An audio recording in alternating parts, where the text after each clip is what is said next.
दोस्तों, मैं आचार्य ध्यानामी और यहाँ अवधूत गीता का 40वां सूत्र पे बात कर रहे हैं, जिसमें दत्तात्रेय जी कहते हैं अपने शिष्य को कि इस जो है संपूर्ण जगत को तू है आकार रहित जान, इस संपूर्ण जगत को विकार रहित जान, इस संपूर्ण जगत को तू कल्याण के लिए जान कि कल्याण है, सभी कल्याण है। इस संपूर्ण जगत को तू इस तरीके से जान। सूत्र तो बहुत छोटा सा है और ये सभी एक है ना। तो विशुद्ध है, तो कल्याण रहित, कल्याण है, सभी का कल्याण नहीं, तो कल्याण है, सिर्फ कल्याण है। तो अब इस सूत्र को तो हम बहुत आराम से समझ सकते हैं कि जो आकार रहित है, वो कहते हैं इस जो विश्व जो है आकार रहित, कोई आकार नहीं है, क्योंकि आकार जैसे ही आएगा वैसे दो बन जाएंगे, है ना। निराकार का मतलब है जिसकी कोई सीमा ही नहीं। ऐसा नहीं है अभी इतनी दूर पे सीमा नहीं तो और दूरी पे सीमा होगी, और दूरी पे सीमा होगी, और दूरी पे, सीमा रहित है, उसकी सीमा ही नहीं। तो जब वो कहते हैं कि आकार रहित, मतलब कोई आकार नहीं है, विकार रहित, विशुद्ध है बिल्कुल, और कल्याणकारी। हम इसे कैसे समझें? सूत्र सीधे सीधे तो समझ आ सकता है, मगर आकार रहित कैसे समझ लें हम इसे? भैया चारों तरफ तो आकार ही दिख रहा है। तो सूत्र को हम इस तरीके से समझें कि जो ये पूरा जो विश्व है ना, इसे समझें। अब जो है दत्तात्रेय जी ने कहा है, दत्तात्रेय जी ने जो आपको बोला है, जो मैं आपको समझा रहा हूं, अब हम उसको जो है प्रैक्टिकली कर रहे हैं। थ्योरिकल तो समझ आ गया, आकार रहित है, विशुद्ध है, बिल्कुल विकार रहित है, ठीक है ना, जन्म ही नहीं है और कल्याणकारी है। अब हम इसे प्रैक्टिकल कैसे करेंगे? तो ये पहले देखें कि ये विश्व जो है किन तत्वों से बना है, कितने तत्वों से बना है विश्व। ये पूरा संसार जो है, ये पूरा ब्रह्मांड जो है, कितने तत्वों से बना हुआ है? 5 तत्वों से, ठीक है।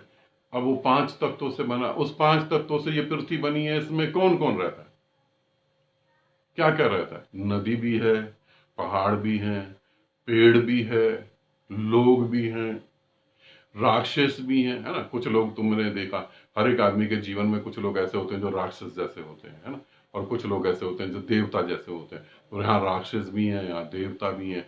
अब इसको आकार रहित कैसे समझ सकते हैं हम? ठीक, तो इसके ऊपर हम एक प्रयोग करते हैं। एक्चुअली दत्तात्रेय जी के जितने सूत्र हैं वो सारी विधियां हैं, वो सारी विधियां हैं। तो सूत्र को समझेंगे तो विचार से समझेंगे, क्योंकि आज जो है मेरे पास 17 से 18 मैसेज ऐसे आए हैं, उन्होंने बोला सूत्र तो हमें समझ आ रहा मगर कुछ हो नहीं पा रहा, सूत्र तो हम समझ गए मगर कुछ नहीं हो पा रहा। तो गुरुदेव कुछ ऐसा बताएं कि कुछ हो भी। और आप ये कह रहे हैं कि ध्यान अगर किसी का करते हैं तो भी गलत है, तो फिर क्या करें? तो इसे हम ऐसे समझें, 5 तत्व से आपका पूरा शरीर बना हुआ है ना। 5 तत्वों से आपका ये पूरा शरीर बना है। अब इस शरीर में नदियां हैं।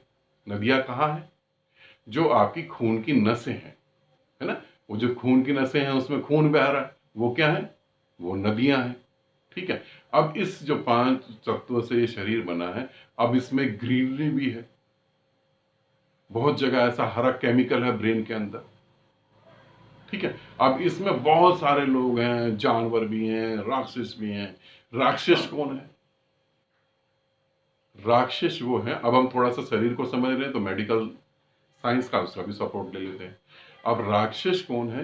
राक्षस जैसे हमें टीबी की बीमारी हो गई, कैंसर हो गया, है ना, और हमारे जो लंग्स खराब हो गए, हार्ट की प्रॉब्लम हो गई, है ना, फैट बढ़ गया, लीवर फेल हो रहा है, ठीक है, जॉन्डिस हो गया। अब ये सारी चीजें जो है मेडिकल साइंस कहता ऑलरेडी आपके शरीर में पहले से ही है, अलग से बाहर से कहीं नहीं डाली गई, ये पहले से ही है। और इनको कंट्रोल करने वाली जो चीजें हैं वो भी आपके अंदर पहले से ही है।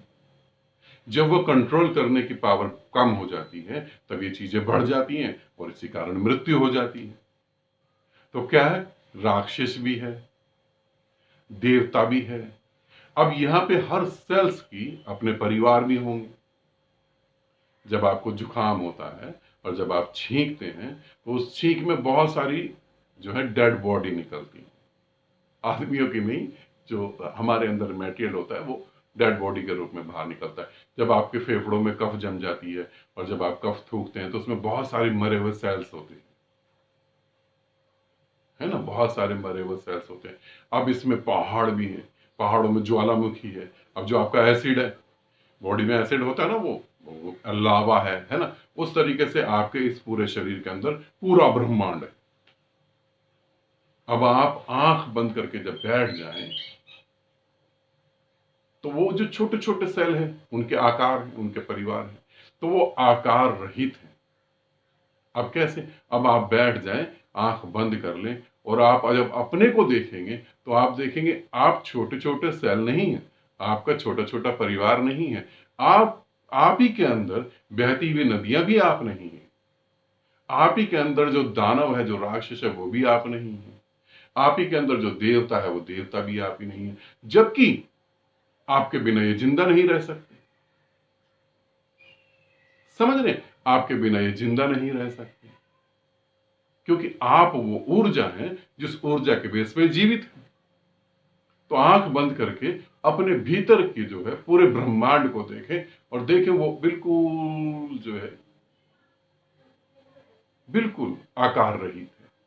और आप अब आप कहेंगे कि गुरुदेव अगर हम ऐसे देखेंगे तो हमारे शरीर का तो आकार है। जब आप इसे प्रैक्टिकली करेंगे और देखेंगे तो शरीर का आकार कहीं होगा ही नहीं, क्योंकि जब आप ऊर्जा रूप में इन सब चीजों को देखेंगे तो आप ऊर्जा ही है, फिर कैसा आकार। और यदि एक सेल जो आपके अंदर है और आप उस सेल को देखते हैं तो फिर आप पूरे ब्रह्मांड को भी तो देख रहे हैं, फिर आप पूरे ब्रह्मांड हुए। इस विधि को करके आप जानेंगे कि ये जो सब कुछ है ये आकार रहित है और ये कल्याणकारी है। क्योंकि कल्याणकारी क्यों है, इसे समझे, कल्याणकारी क्यों है। यहां अवधूत गीता का जितने भी सूत्र हैं उसका जो है सीधा सीधा प्रैक्टिकल बता रहा हूं, कल्याणकारी क्यों है। अब आप आंख बंद करके देखें अपने भीतर, क्या जो आपके ये बीमारी बढ़ाने वाले सेल हैं आप उन्हें मार सकते हैं? सोचिए, आप उन्हें मार सकते हैं? यदि जो हमारे बीमारी बढ़ाने वाले सेल हैं अगर हम उन्हें मार सकते हैं, उन्हें दंड दे सकते हैं, तो हमारी मृत्यु फिर कभी नहीं होगी। मगर हम उन्हें पूरी सपोर्ट कर रहे हैं। जो खाना नहीं खाना चाहिए वही खाना खाते हैं, हम उन्हें पूरी सपोर्ट कर रहे हैं। और जो अच्छे सेल हैं, क्या हम उन्हें सपोर्ट नहीं कर रहे? सोचें, तो हम उन्हें भी सपोर्ट कर रहे हैं। तो हम किनको सपोर्ट नहीं कर रहे? हम किनको सपोर्ट नहीं कर रहे? हम दोनों को ही सपोर्ट कर रहे हैं। तो दोनों के लिए हम कौन हुए? कल्याणकारी, है ना। दोनों के लिए हम कल्याणकारी हुए। तो जब इस तरीके से आप ध्यान करेंगे तो ध्यान यहां किसका करेंगे? उस शून्य का। तो आकार रहित है, तब आप आकार रहित हो जाएंगे, विकार रहित हो जाएंगे, विशुद्ध, बिल्कुल शुद्ध होंगे। क्योंकि अगर एक सेल दूसरे सेल से लड़ रहा है, मान ले एक सेल ने दूसरे सेल का बलात्कार कर दिया, है ना, तो भी आप तो विकार रहित है ना, आपने तो नहीं करा, आप तो फिर भी ऊर्जा। तो जब इस तरीके से देखेंगे तो दत्तात्रेय जो अपने सूत्र में कह रहे हैं वो घटित हो जाएगा। ठीक, आनंदित रहें, सदा खुश रहें। बहुत बहुत प्रेम आप सभी को।